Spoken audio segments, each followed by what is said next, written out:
아멘. 내일은 우리 월삭 예배로 드립니다. 원래는 내일 본문인데요. 오늘 미리 당겨서 오늘 말씀 전하도록 할게요.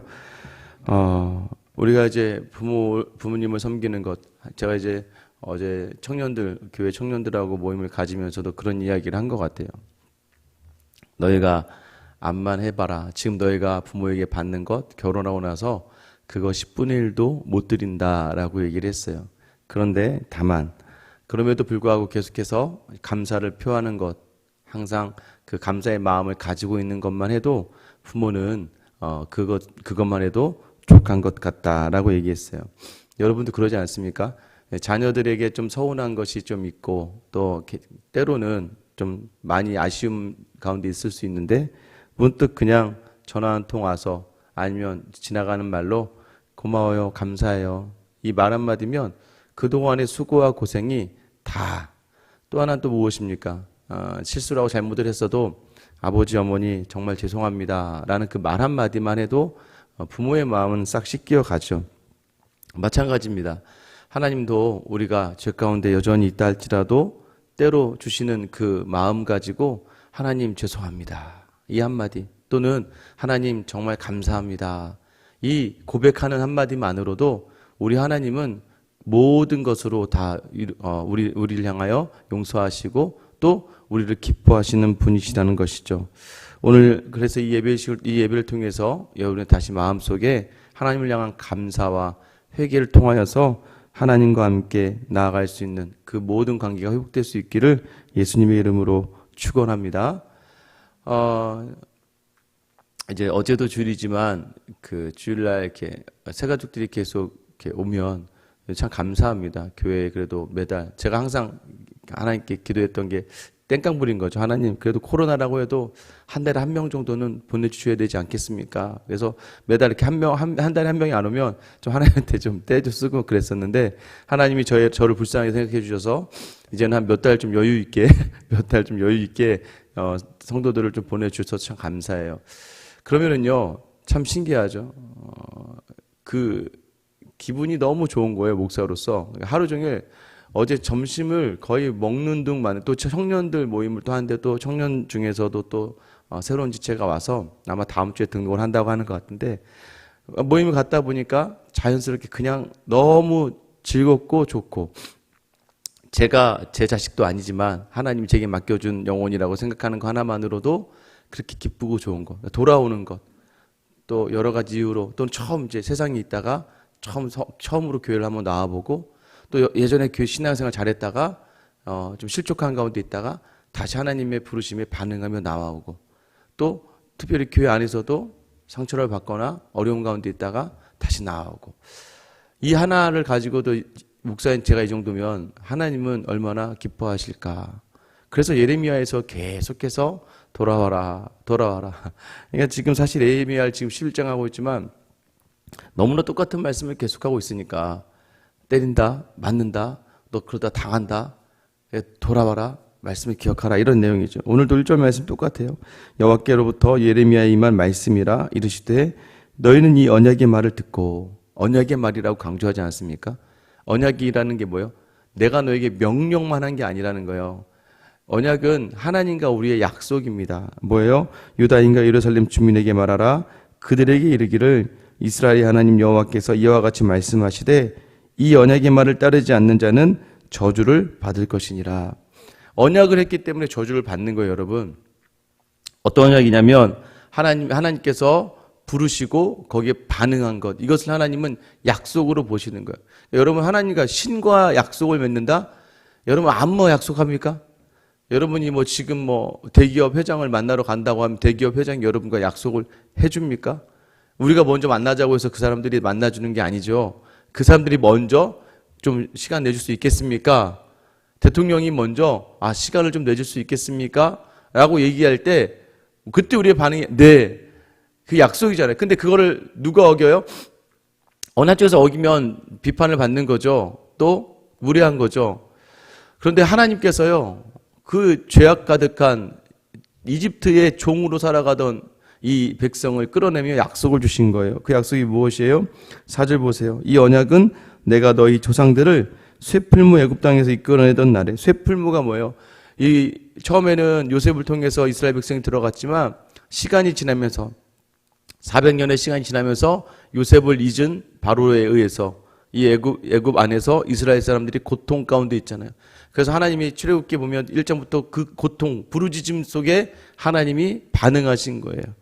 쇠풀무와 같이 고통과 고난 가운데 있던 애굽 땅에서 하나님을 몰랐더라면 여러분 세상에서요 그게 고난인지도 모르고 아마 살고 있었을 우리일 수도 있어요. 종들과 노예들이 적응이 돼 버리면 그게 고난인지 모르거든요. 태어날 때부터 노예로 태어나면요 아 그런갑다 하고 사는 거예요. 그렇지 않습니까? 간혹 개중에 이제 계몽된 노예들이 이제 이건 아니다 이렇게 하는 거지. 거기 익숙한 데로 살면 그게 다인 줄 아는 거예요. 그러니까 결국은 하나님의 눈에 보시기에는 하나님의 귀한 자녀가 하나님을 알지 못하고 세상에서 세상에 동화되고 세상에 적응하고 세상에 순응하며 살아가는 것 그게 얼마나 고난과 고통의 자리인지 모르고 그런 그들을 쇠풀무에 있었던 그들을 하나님이 불러내시면서 그들에게 명령하셨어요. 무엇입니까? 내가 이르길 너희는 내 목소리를 순종하고 나의 모든 명령을 따라 행하라. 그리하면 너희는 내 백성이 되겠고 나는 너희의 하나님이 되리라. 하나님 말씀 순종하고 따르면 하나님의 백성, 하나님 우리의 하나님이 되어 주신다는 거예요. 여러분 믿으십니까? 하나님 말씀대로만 살아보세요. 안 사니까 못 사는 게 아니라 그렇게 안 사니까 우리가 문제가 생기는 겁니다. 나의 하나님이 되신 하나님을 경험하기 위해서 하나님 말씀대로 순종하고 하나님과 함께 살아가는 시간은 하나님과 함께 있는 시간은 우리에게 있어서 결코 좌절과 낙심과 교만과 자만으로 나아갈 수가 없습니다. 그러지 않습니까? 근데 우리가 그렇게 살고 싶지 않을 때가 있는 거예요. 내 욕심대로 살고 싶고 내 마음대로 하고 싶고 그럴 때가 있는 것이죠. 그런데 하나님께서 뭐라고 얘기합니까? 5절 말씀 내가 또 너희 조상들에게 한 맹세는 그들에게 젖과 꿀이 흐르는 땅을 주리라 한 언약을 이루리라 한 것인데 오늘 그것을 증언하느니라 하라 하시기로 내가 대답하여 이르되 아멘 여호와여 하였노라. 또 하나 하나님 약속하신 게 내가 너희를 젖과 꿀이 흐르는 땅으로 줄게. 젖과 꿀이 흐르는 땅을 너희에게 줄게라고 했는데 봐봐 오늘 니네 지금 거기 살고 있잖아 라는 거예요. 젖과 꿀이 흐르는 땅에 지금 너희가 살고 있어. 네가 증언해라 라고 했던 예레미야가 아멘 여호와여.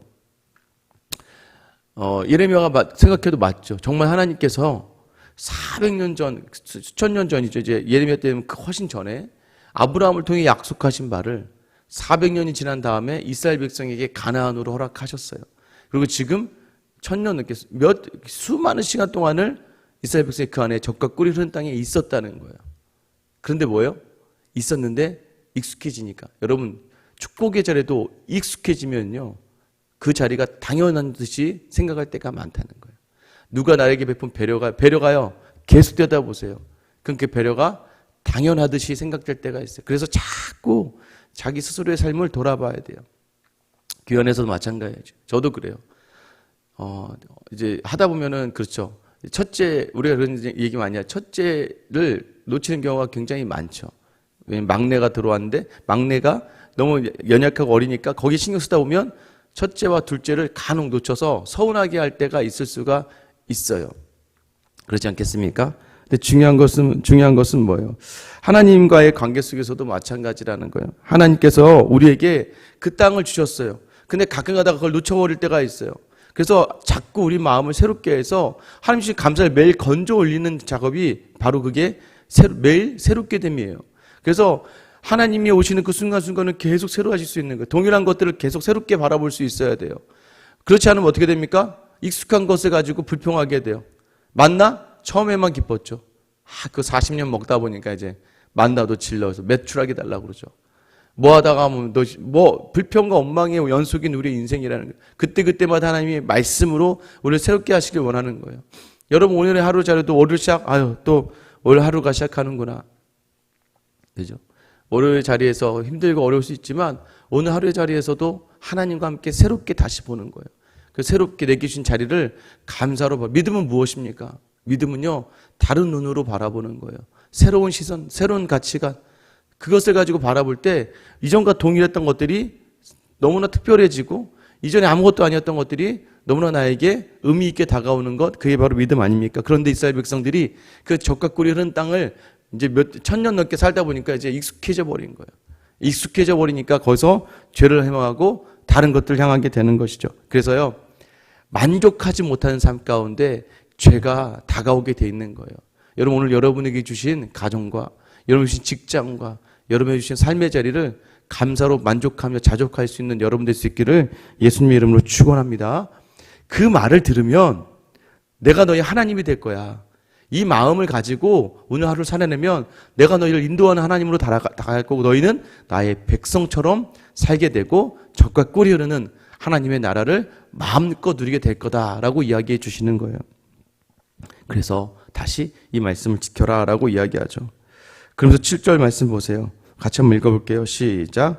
내가 너희 조상들을 애굽 땅에서 인도하여 낸 날부터 오늘까지 간절히 경계하며 끊임없이 경계하기를 너희는 내 목소리를 순종하라 하였으나. 여러분 보세요. 하나님 뭐라고 어떻게 해요? 조상 애굽 땅에서 인도하여 낸 날부터 내가 너희한테 정말 간절하게 내가 너에게 끊임없이 경고한 거예요. 그러지 말아라. 그러지 말아라. 여러분 오늘 이 음성을 들을 수 있기를 소망합니다.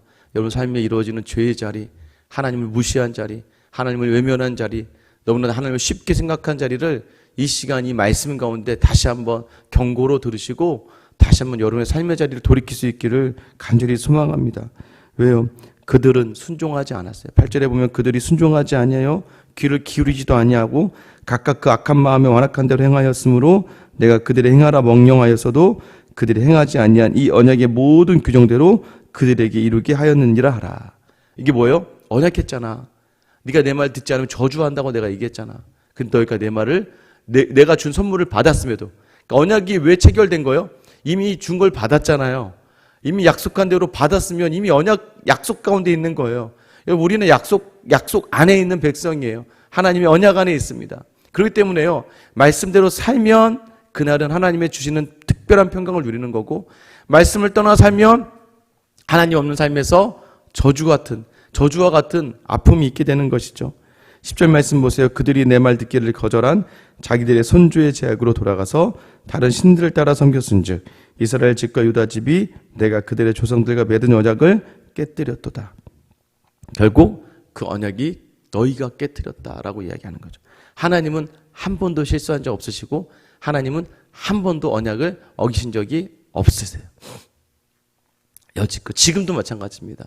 이 순간에도 하나님은 우리와 하신 약속을 지키고 신실하게 계시는. 근데 우리가 옆에 계신 하나님 향해 등을 돌리기 때문이죠. 그래서 어떻게 하십니까? 11절 그러므로 나 여호와가 이와 같이 말하노라 보라 내가 재앙을 그들에게 내리리니 그들이 피할 수 없을 것이라. 그들이 내게 부르짖을지라도 내가 듣지 아니할 것인즉 유다 성읍들과 예루살렘 주민이 분향하는 신들에게 가서 부르짖을지라도 그 신들이 그 고난 가운데에서 절대로 그들을 구원하지 못하리라. 이제 재앙을 내리는데 피할 수 없는 재앙. 하나님이 정하셨다는 거예요. 왜냐하면 이것을 해야 너희가 돌아올 것 같다. 때로는 울고 있는 아이를 향해서 마냥 괜찮아가 아니라 울고 있다 할지라도 매를 들어야 되는 이유는 그 아이를 온전하게 살게 하기 위해서 부모가 가슴 아픈 아이가 울면 부모 마음이 더 아프지 않습니까? 그 자녀에게 다 큰 자녀에게 그 싫은 소리를 해야 되는 그 부모의 마음이 오늘 하나님의 마음인 거예요. 너희가 피할 수 없을 것이다. 나중에 내가 미리 얘기하는 거잖아. 이게 지금 미리 얘기하는 거예요. 부르짖어도 내가 듣지 않을 거야. 그래? 그래서 한번 해봐. 니네가 그동안 분향하던 다른 신에게 가서 한번 외쳐봐라. 그들이 너희를 구원하지 못할 것이다. 라고 이야기하시는 거죠. 마지막 13절입니다. 유다야 내 신들이 내 성읍의 수와 같도다. 너희가 예루살렘 거리의 수대로 그 수치스러운 물건의 제단 곧 바알에게 분향하는 제단을 쌓았도다. 하나님을 섬긴다고 하면서 여기저기 깔아놓은 우상의 제단들을 봐라. 너희의 도시수와 같다. 한국의 도시수와 같을 거다. 너희가 알고 있는 그 도시의 수대로 너희가 우상을 깔아놨다는 거예요.